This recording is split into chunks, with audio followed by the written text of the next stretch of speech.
नमस्कार, मैं डॉक्टर सीमा झा आज आपके समक्ष प्रस्तुत हूँ 21 जून को होने वाले सूर्य ग्रहण के बारे में बात करने के लिए। यह सूर्य ग्रहण किन अर्थों में इतना महत्वपूर्ण है, क्यों लोग इसके बारे में इतने उत्सुक हैं, यह हमारे देश और दुनिया के लिए कितना महत्वपूर्ण होगा और हम जिस महामारी से घिरे हुए हैं उस महामारी के ऊपर भी इसका क्या कुछ असर पड़ेगा, यह सब जानने के लिए आप मेरे साथ जुड़े रहिए। हाँ, परंतु आगे बढ़ने से पहले आप सबसे एक अनुरोध कि अगर आपको हमारा यह प्रोग्राम अच्छा लगता है तो कृपया करके इस चैनल को लाइक और सब्सक्राइब जरूर करें। आइए हम जानते हैं कि 21 जून को होने वाला यह सूर्य ग्रहण कैसे महत्वपूर्ण है। आप सब जान रहे हैं कि पिछले 6 महीनों में यह दूसरी बार है जब ग्रहणों का एक सेट आ रहा है। एक सेट जब मैं कह रही हूँ तो मतलब कि एक चंद्र ग्रहण और एक सूर्य ग्रहण का सेट। हमने देखा था कि 26 दिसंबर और 10 और 11 जनवरी को सूर्य ग्रहण और चंद्र ग्रहण का एक सेट बना था, और ठीक उसी तरह अभी हमने देखा 5 और 6 जून को और फिर 20 और 21 जून को चंद्र ग्रहण और सूर्य ग्रहण का एक सेट। तो बेसिकली यह जो युग में ऐसी स्थितियां आ रही हैं ये बड़ी यूनिक है। ये 2020 को बहुत यूनिक बना रही है। जब 26 दिसंबर को सूर्य ग्रहण आया था उस वक्त भी यह बातें निकली थी कि इसका प्रभाव वैश्विक रूप से पड़ेगा और बुरा प्रभाव पड़ेगा। लोग डरे थे और उसका आप सबने देखा, हम सबने भोगा, और आज भी हम कोरोना के उस महामारी से गुजर रहे हैं। आज भी उस पैंडेमिक से हम त्रस्त हैं, पूरी दुनिया त्रस्त है। तो अगर हम देखते हैं कि जो सेट ऑफ ग्रहण दिसंबर में आए और उसके बाद पूरे विश्व को उसने हिला दिया, वो अभी फिर से आया तो अब क्या करेगा? क्या यह और बड़ी मुसीबतें लाएगा या हमें मुसीबतों से छुटकारा दिलाएगा? इसको हम दो तरह से देख सकते हैं। दो तरह से कैसे देख सकते हैं कि अगर हम इसको कहें कि यह कैसा है ग्रहण, यह ग्रहण बहुत टफ है क्योंकि यह दो राशियों में है, दो योग से है, दो नक्षत्रों से है। तो यह बहुत टफ है क्योंकि यह बहुत लंबे समय के लिए है। सुबह 9:15 से दिन के 3:04 तक का इसका समय है। रविवार का दिन है। रविवार के दिन होने वाला सूर्य ग्रहण काफी कठोर माना जाता है। तो आप एक मुश्किलों के पक्ष से अगर इसको देखते हैं तो ये काफी मुश्किलों भरा है। हर चीज इसके लिए निगेटिव है।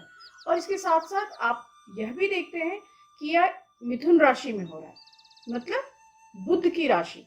बुध उसका मालिक है, ओनर है। तो बुध की वजह से बहुत सारी और खगोलीय घटनाएं जो हैं वैश्विक तौर पर इसके लिए चेंजेस के लिए उत्तरदायी होंगी। कैसे? बुध जिससे जिन चीजों को प्रभावित करेगा। अब मैं बात करूं कि अगर हम जातकों की बात करते हैं कि मिथुन राशि के जातकों के साथ बुरा हो जाएगा, नहीं, ऐसा कुछ नहीं है।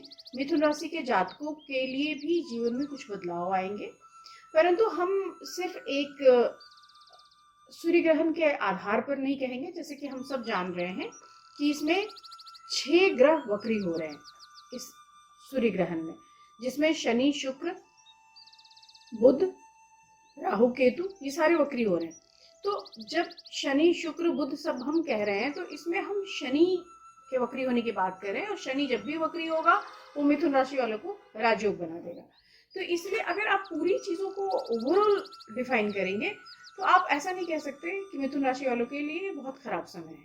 उनको तो राजयोग मिल रहा है, तो आने वाले समय में उनको भूमि का लाभ होगा, संपत्ति का लाभ होगा, वाहन का लाभ होगा। हाँ, स्वास्थ्य संबंधी सचेतता जरूरी है, और वो इस पैंडेमिक में एक आप कह सकते हैं कि सामूहिक रूप से हम सबके लिए जरूरी है।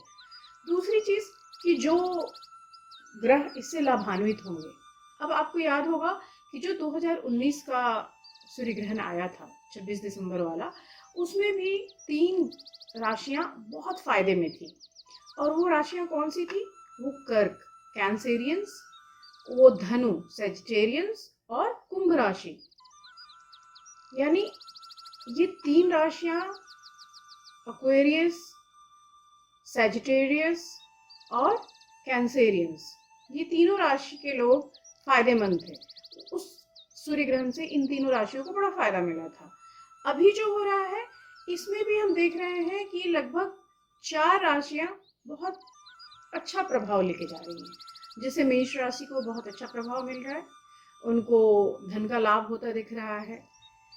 सिंह राशि को भी सुख सुविधा मिल रही है, नए कार्यों की शुरुआत हो रही है, उनके शादी के योग बन रहे हैं। कन्या राशि के लिए भी बड़ी खुशखबरियों का समय है, उनके संतान पक्ष को बहुत सुख मिलने वाले हैं। और मकर राशि को भी धन, मकान, नई नौकरी, इस तरह के फायदे हमें दिखते हैं। परंतु यहाँ पर मैं रुककर कहना चाहूंगी कि दो और अन्य राशियां जो मुझे लाभान्वित होते हुए सीधे सीधे तौर पर दिखती है, वो है वृश्चिक और वो है मीन राशि।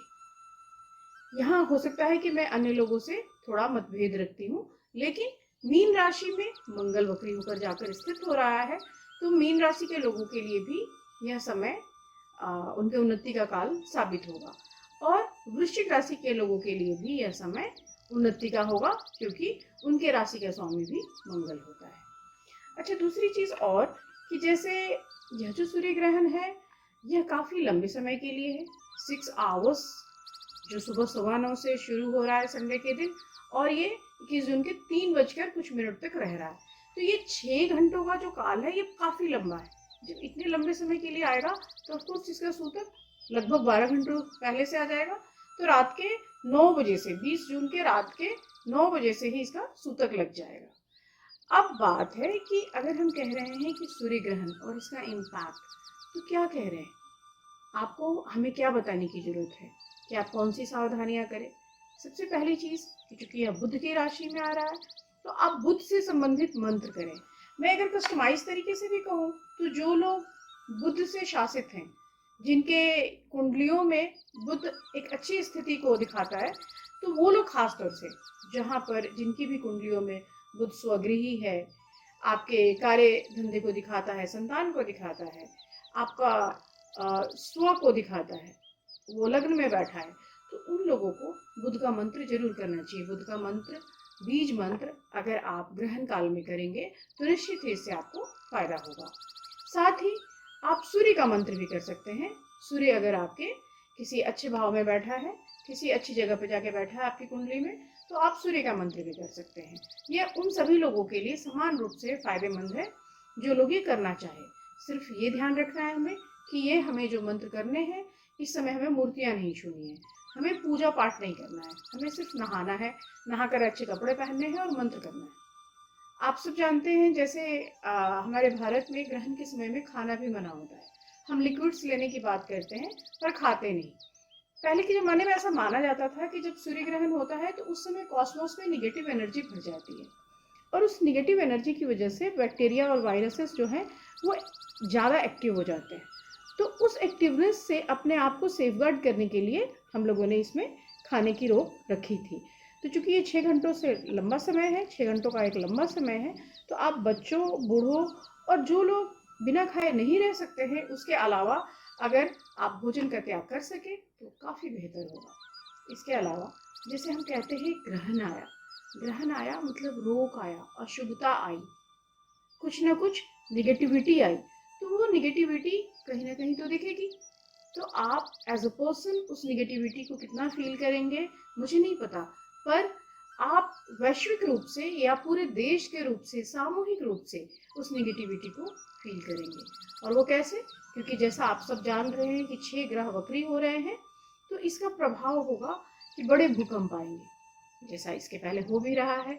दिल्ली में 12 भूकंप आ चुके हैं और बड़े छोटे छोटे से आए हैं, और अभी अगली भूकंप की संभावना जताई गई है कि वो रिक्टर स्केल पे 6.5 या उससे बड़े स्तर की आएगी। तो बड़े भूकंप का योग बन रहा है और 1 से 4 महीने तक इसका बड़ा इम्पैक्ट होगा। इसके अलावा तूफान के और नए तूफान, अम्फान और दूसरे तूफानों के बाद अब एक और नए तूफान के आने की आशंका आप मान सकते हैं। इसके अलावा बाढ़ के भी आने की संभावना है, क्योंकि बुध जो है वो अतिवृष्टि योग बना रहा है। तो बहुत सारी बारिश, और बहुत सारी बारिश के वजह से हमारे यहाँ बाढ़ की भी संभावना बनेगी। तो ये सारा कुछ जो आप कह सकते हैं कि एक ब्रॉड सिनेरियो में अगर हम अपने देश के संदर्भ में बात कर रहे हैं, तो ये चीज़ें भी हमें देखने को मिलेंगी। इसके साथ और क्या चीज़ें होंगी? और चीज़ें होंगी कि शासन सत्ता के बड़े लोगों पर इसका इम्पैक्ट आएगा। बुध जो है वह हमारे सरकार को दिखाता है, हमारे यहाँ के मंत्रियों को दिखाता है, और शासन सत्ता में स्थापित किसी व्यक्ति की हानि हो सकती है। हमारे मीडिया से रिलेटेड चीज़ों को, कम्युनिकेशन से रिलेटेड चीज़ों को दिखाता है। तो आप कह सकते हैं कि फिल्म जगत के लोगों में भी किसी बड़े नाम के साथ कुछ गलत हो सकता है, या कम्युनिकेशन से रिलेटेड बिजनेस में रहने वाले लोगों को भी हानि उठानी पड़ सकती है। तो बुद्ध से रिलेटेड जो लोग हैं वो लोग अपनी सावधानी बरतें। वैसे तो इस पैंडेमिक के समय में ऐसा कुछ भी नहीं कहा जा सकता कि हम सभी सेफ हैं। सारी ही राशियों को चाहिए कि चाहे वो धन का लाभ ले रहे हों, परंतु अपने स्वास्थ्य के लिए सजग रहें। परंतु कुछ राशियां जो बुध से शासित है या बुध उनके कुंडली में एक अच्छे भाव में बैठा है, उन्हें विशेषकर अपना ध्यान रखना चाहिए। इसके साथ ही यह जो सूर्य ग्रहण है यह काफी सुंदर होगा। जैसे आप लोगों ने सुना होगा कि ये वलयाकार है, यानी कंगन की तरह है। तो यह जो घटना होगी, ऑफ कोर्स सूर्य और पृथ्वी के मध्य चंद्रमा आ जाएगा और चंद्रमा पूरी तरह से सूर्य को ढकेगा। जब ढकेगा तो जो आउटर रिंग है वो एक वलय की तरह, कंगन की तरह दिखेगा और वो काफी खूबसूरत दिखता है। तो उस खूबसूरत दिखने वाले समय का हम लाभ उठाएंगे। 21 जून को आप सब, ऑफकोर्स नंगी आंखों से तो आप नहीं देखेंगे, इसके लिए प्रोटेक्टेड जो सनग्लासेस आते हैं उसके साथ देखिए, इसको एंजॉय कीजिए, क्योंकि ये बहुत कम बार दिखता है। 2016 में आखिरी बार हमारे यहाँ दिखा था और अभी आया है। ये कई सारी जगहों पे दिखेगा इस बार। सिर्फ अमेरिका में 20 और 21 जून के मध्य ये रात्रि काल रहेगा वहाँ, तो वहाँ उतना पता नहीं लगेगा उन लोगों को। लेकिन बाकी भारत समेत अफ्रीका है, भारत है, ऑस्ट्रेलिया है और चाइना के भी कुछ पोर्शंस में ये दिखाई देंगे। तो सूर्य ग्रहण बेसिकली एक खगोलीय घटना है। इससे इतनी बड़ी डर की कोई जरूरत नहीं है। हाँ, सावधानी की जरूरत है। इस पैंडेमिक में, कोरोना के समय में, इसके आने से आने वाले समय में एक बदलाव दिखेगा। कई सारी उथल पुथल आएंगी। जैसे मंगल वक्री हो रहा है तो सेनाएं खड़ी हो जाएंगी, युद्ध का आगमन हो सकता है, हिंसा हो सकती है, समाज में उपद्रव हो सकते हैं, असंतोष भड़क सकता है, आपके आपसी मनमुटाव बढ़ सकते हैं, क्रोध बढ़ सकता है। तो मंगल कई एक बार अच्छी चीजें भी लेकर आता है और जब वक्री होता है तो अपने क्रोध, अपने अग्नि स्वभाव का परिचय भी देता है। पर इसके साथ ये भी आप कह सकते हैं कि जो उसका अग्नि स्वभाव है वो कोरोना जैसे वायरस को खत्म करना भी शुरू करेगा। तो मैं मानती हूँ कि 21 जून के बाद धीरे धीरे भारत भी कोरोना जैसी महामारी से बचना शुरू हो जाएगा और सितंबर आने के बाद हम लोग इसमें और एक बड़ा चेंज देखेंगे। तो मैंने इसके पहले भी ये प्रेडिक्शन दिया था कि जून से सितंबर के मध्य हम डाउनफॉल देखेंगे और कोरोना धीरे धीरे हमारे यहाँ से जाना शुरू कर देगा। तो इसकी अगली कड़ी में मैं फिर आपको बताऊंगी कि जो 5 जुलाई को होने वाला लूनर इक्लिप्स है वो कैसे इस सूर्य ग्रहण को आगे ले जाके रिलेट करेगा, फिर आपकी कुंडलियों पर क्या इफेक्ट पड़ेगा। आइए हमसे जुड़े रहिए। तब तक के लिए नमस्कार।